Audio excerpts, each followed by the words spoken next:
When you are saving money, should you be making money? Today we look at the differences between traditional / conventional and Islamic banking. What's allowed? What is not?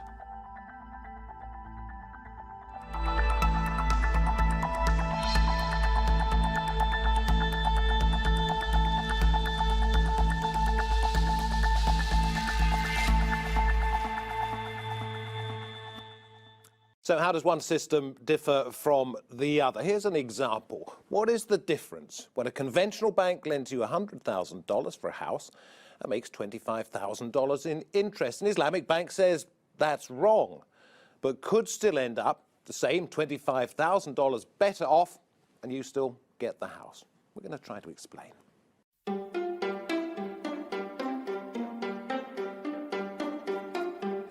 A system of finance that has built much of the Islamic world, running parallel to its neoliberal Western counterpart with its roots in religious doctrine.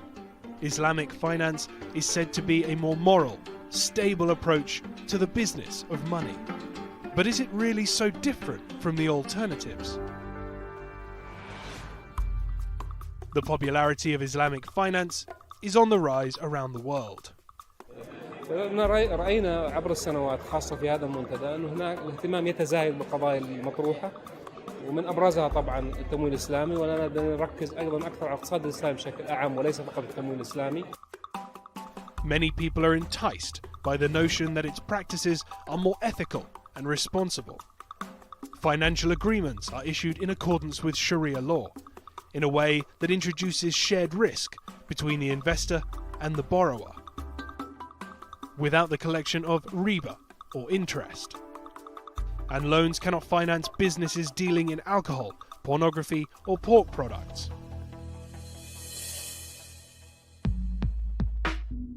While these ideas may seem incompatible with much of Western banking and investment, they're drawing attention from the biggest names in global finance. We believe that Islamic finance has the potential to contribute to higher and more inclusive economic growth. According to the Islamic Financial Services Board, the global Islamic financial industry was valued at approximately $1.9 trillion in 2016. But critics suggest that Islamic financial institutions and their traditional counterparts are not so different. They say that though there is no formal interest, an equivalent comes in a disguised form, and much of the infrastructure of Islamic banks closely mimics that of their Western counterparts.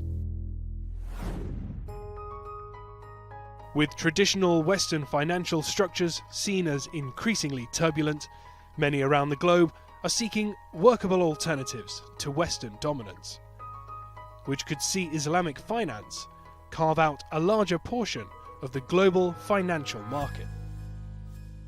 Pleased to say at the round table we have 𝗙𝗲𝗧, Professor of Middle Eastern and Islamic Political Economy and Finance at Durham University. Also here, Faizal Karbani, the Chief Exec of Insure Halal. He's also the founder and Chief Exec of Simply Ethical Financial Services Limited.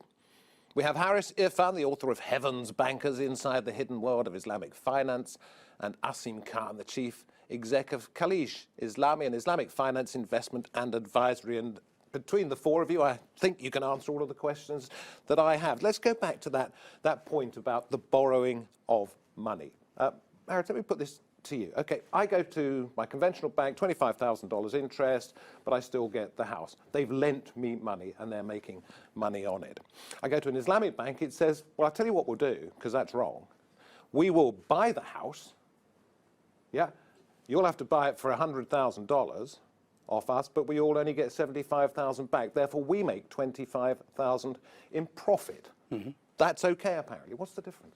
Well, I think it comes down to the fundamental nature of money. And in theory, the Islamic economic model, and I differentiate that from Islamic banking, the model says that the nature of money is different in this model because money is only meant to be a medium of exchange.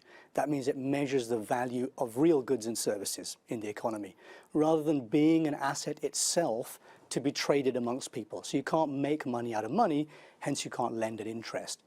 But if the Islamic bank says, well, I'll buy this asset, I'll take it on my books, and then I'll lease it to you, and you can repurchase pieces of the asset over the next, say, 20 years. That's an Islamic bank taking, in theory at least, a real asset risk. But you see, it's still making money out of money. It's not. It's making money out of the asset. And But that's a fundamental, sophistry, isn't it? That's smoke and mirrors. Not really, no, because if we have a one-to-one relationship between the financial economy and the real economy, then you wouldn't, for example, have the 2008 financial crisis. If there was a fundamental relationship between real goods and services in the economy and what financiers are actually doing to lubricate the movement of those goods and services. It's all very confusing, isn't it, Mehmet? It is indeed. When you talk to anyone on the street, they would respond in the same way that you have identified. What's the difference? I think the major difference is, if one was identifying, the whole idea of what money is and the role of money, the importance of real economy, the sharing economy, the risk-sharing part. So quite a number of important distinctions in comparison to conventional economics and finance. However, in the practice, because Islamic banks have to work within the existing conventional market economy, and perhaps the issues that we are identifying as the distinguishing nature of Islamic economics and finance has to fit into the existing system and creates the skepticism that you are raising here.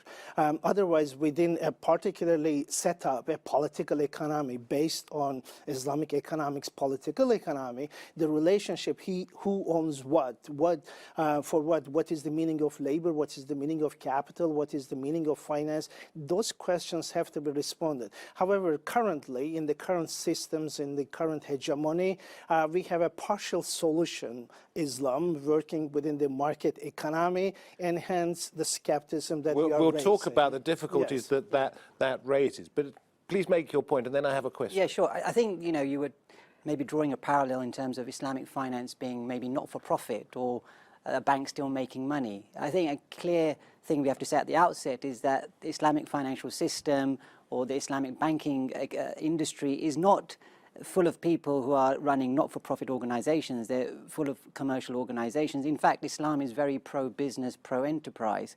So in terms of interest being forbidden, and that's a golden rule within Islam, within the Quran, it talks about how money should be used in terms of it should be a means of exchange, a store of value, not a commodity in its own right. But haven't clever people just got round the idea that interest shouldn't be allowed by making other things available? But that's the point, you take commercial risk in whatever you do, whether you buy an asset or you set up an enterprise.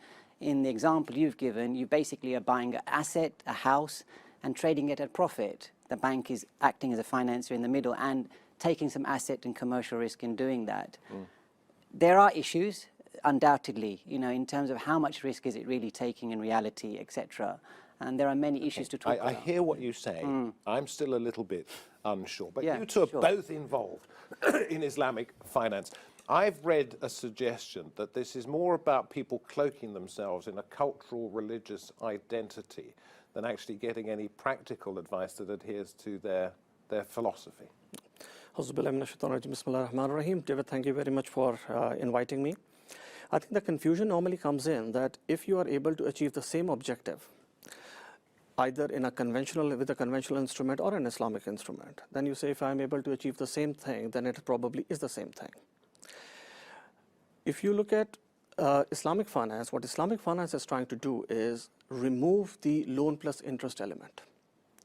When you go for a conventional banking, what you are doing is you are getting a loan on which you have to pay interest, and from that loan you are buying a property and you're giving a charge on that property. Okay. If something goes wrong, the bank will sell the property, and if there is any difference, the bank will come after you to pay that difference.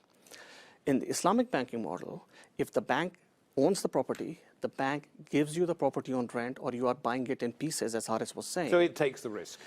The bank takes the risk. If something goes wrong, the bank is exposed to the market value of the house.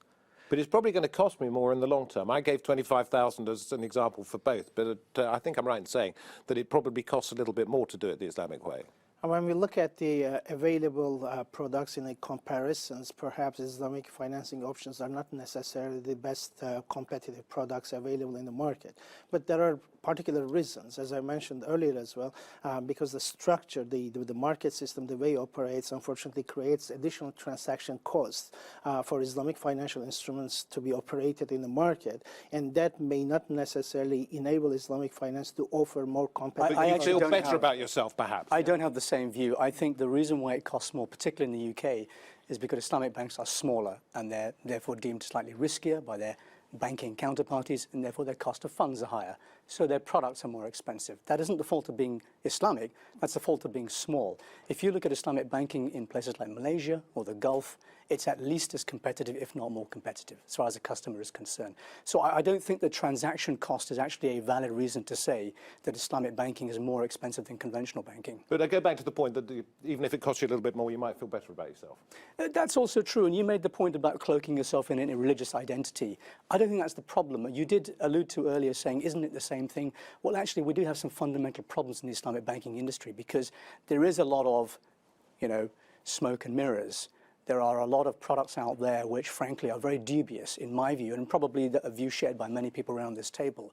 There are products that are designed by conventional bankers, and they're cloaked in this, religious identity. And actually, I think that my industry, about which I care very deeply, has been hijacked by conventional bankers. You see, one of the things that I've read in backgrounding myself on this is that a bank will go to a religious scholar and say, what is the fatwa? What's the ruling on this? But you might go to 3 different scholars until you get the answer that you want. Is that fair? No, it's not fair. No, that doesn't happen. Shopping around. Well, you say you have unrivaled, this is your website, Karbani's website, unrivaled access to scholars. Yeah.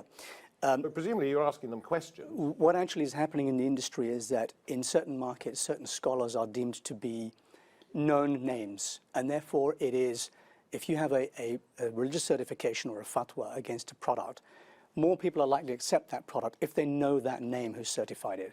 If there's a name that's unknown, then people will say, well, who is that? What's their credentials, etc.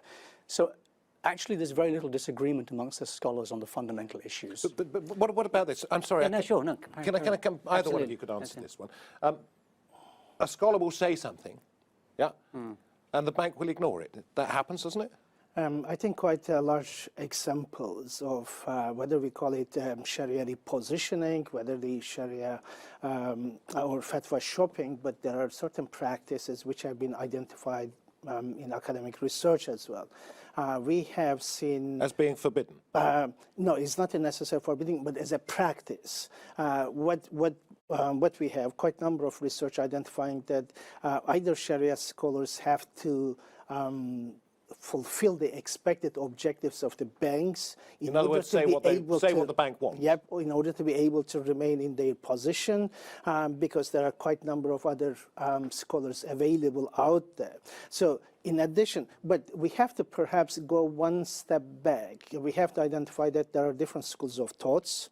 So there is the initial distinctions we have to inherently within the Islamic schools. So there are those distinctions. But on top of that, the practice that we have around us, Sharia scholars have become not an independent advisor. They are part and parcel of the institutional logic of the bank. So what is the bank's objective is the maximization of profit in the same way another. Sharia scholars, what is their qualification? What is their standing? I mean, they have a huge responsibility on their shoulders not to give wrong guidance or do something which is truly against the teachings of Islam, because they understand that they themselves become sinful, but they're effectively misguiding others, which they will carry the sin for in the eyes of God. So it's a very, very serious issue. In my 12 years of experience, I've never known a Sharia scholar to knowingly, compromise his faith. Yeah. Now, I can understand some of the pressures, and I take the point about the independence. Are paid. They do get paid for this. Exactly, and this point of independence is really important.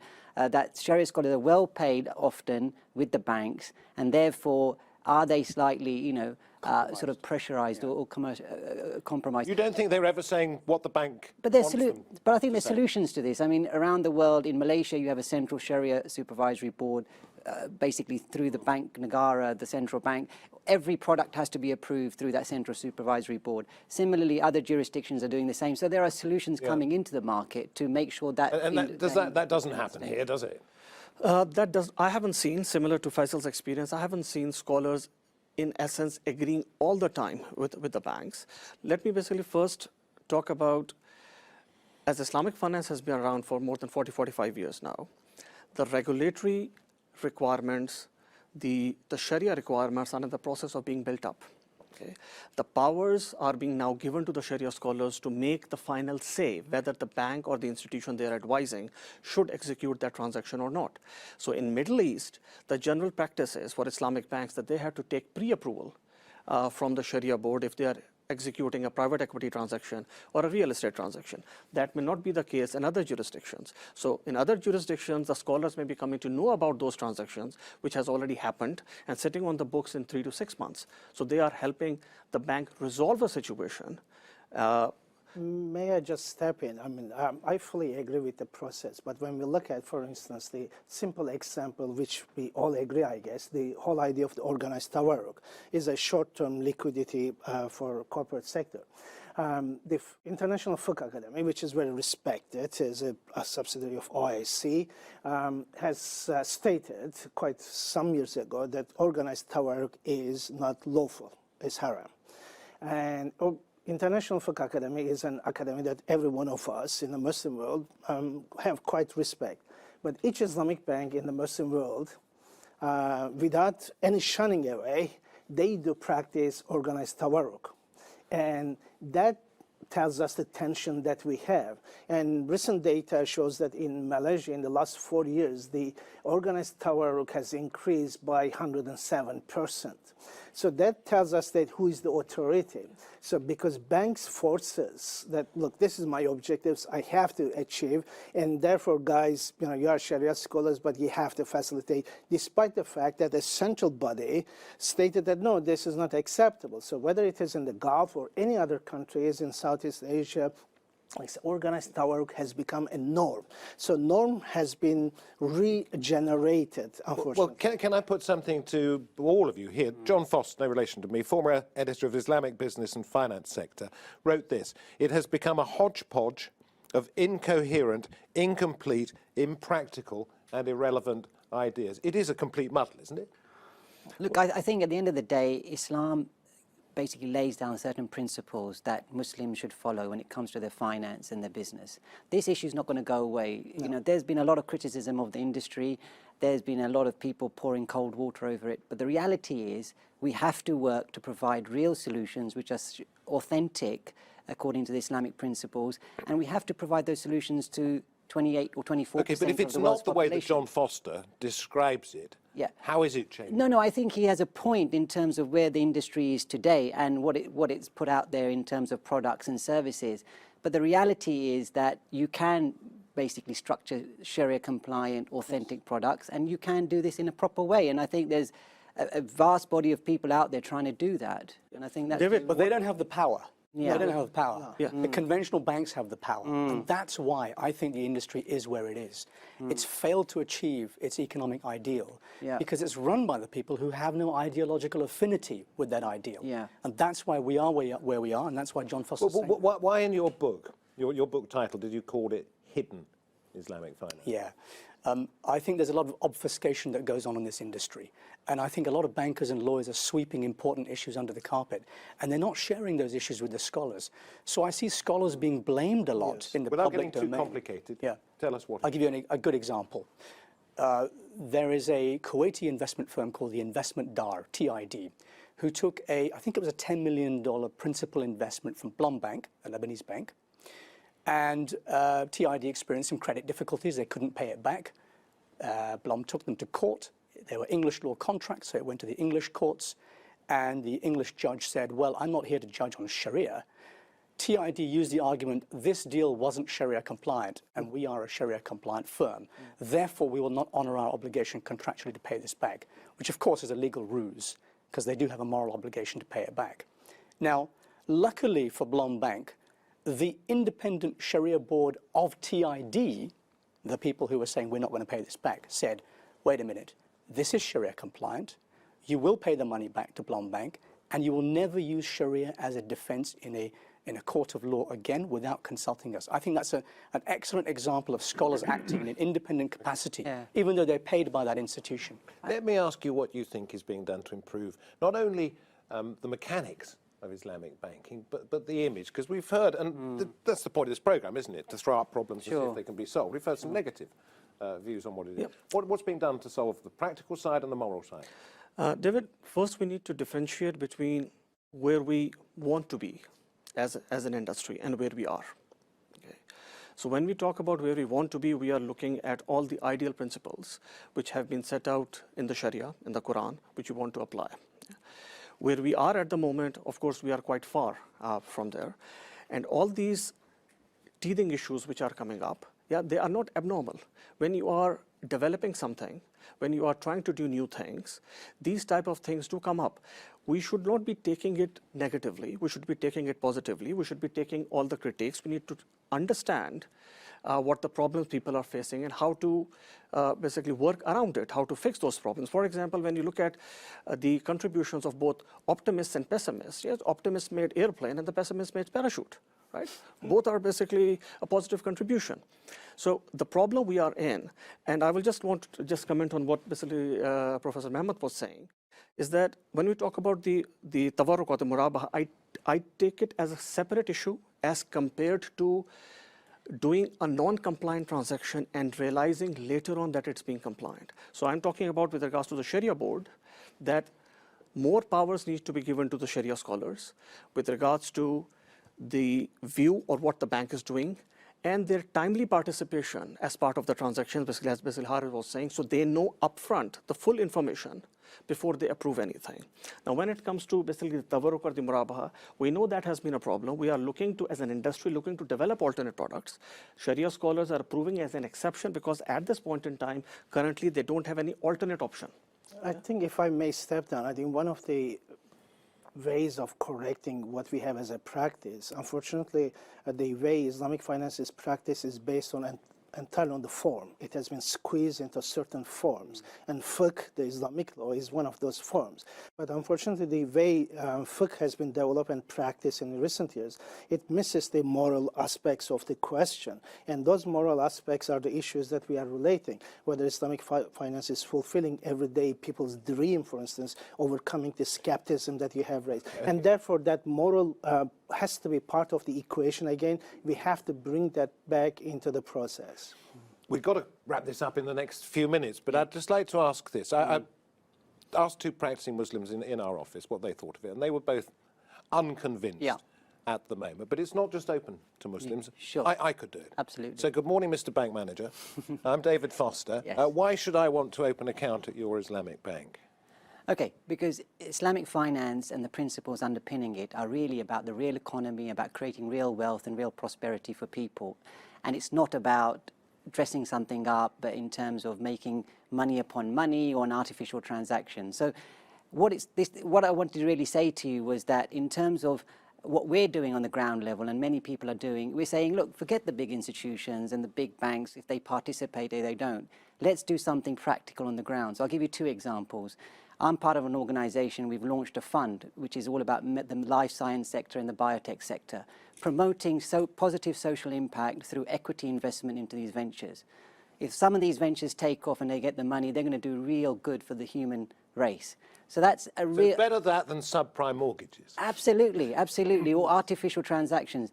The other thing about, you mentioned, I'm a part of Insure Halal. Insure Halal is all about mutual insurance, putting money into a pool where we can all benefit from being covered against a particular risk. That money belongs to the members, and effectively it's the mutual form of insurance. Again, we've done something practical. We've basically done it in participation of other institutions in the UK. Rather than waiting and being defeatist, my call to action to people is to look, do real things, to do positive. Yeah. Okay, I will just add one thing. I'll just add one thing. Add one thing. Although when we talk about Islamic finance, the rules and the principles have been derived from the faith of Islam, but if you look at it, they are consistent across all the Abrahamic faiths. So the values, the principles, what Islamic finance is trying to promote is consistent with Judaism as well as Christianity. So I thought I'll add to that. Yeah. Something very important what Faizal just said. He's doing things at the grassroots level. So the people in your office who are skeptical, and my family and friends who are skeptical about Islamic finance, actually there's something happening at the grassroots level which is much more important than what's happened in Islamic banking industry Like the so green far. banking. Yes. Yeah. And we've got things happening in the halal economy, not just banking, but the halal economy throughout. And that is financial technology, for example, where we're cutting out the banks. This is non-bank financing. This is using the Islamic economic model away from the banking industry. And I think that's the future of Islamic finance. For democratization of Islamic finance, as I call it, going to the grassroots, because the banking model is an imposed model. However, what we have traditional ways of doing financing in the Muslim world has been business models. We are forcing these business models into bank, and bank by definition is the shareholder interest. But the democratization means that it will go to the grassroots. I sort of that's get an it. important part I sort of of the get it. story. Thank you very much indeed. Well, that is it, I'm afraid. We have run out of time. I hope you'll forgive the impertinence of some of my questions. But I think I've learnt a lot. And in deference to Harris's book, which is also called Heaven's Bankers, I think the essence of what I take away from this is that it's a young industry, it's growing, it's changing. I might not make as much money out of it as I would like, or if I used conventional banking, but I might feel better about myself and be able to sleep at night. From me, David Foster, and the Roundtable team, thank you very much for watching. We'll see you next time, we hope. Bye-bye for now.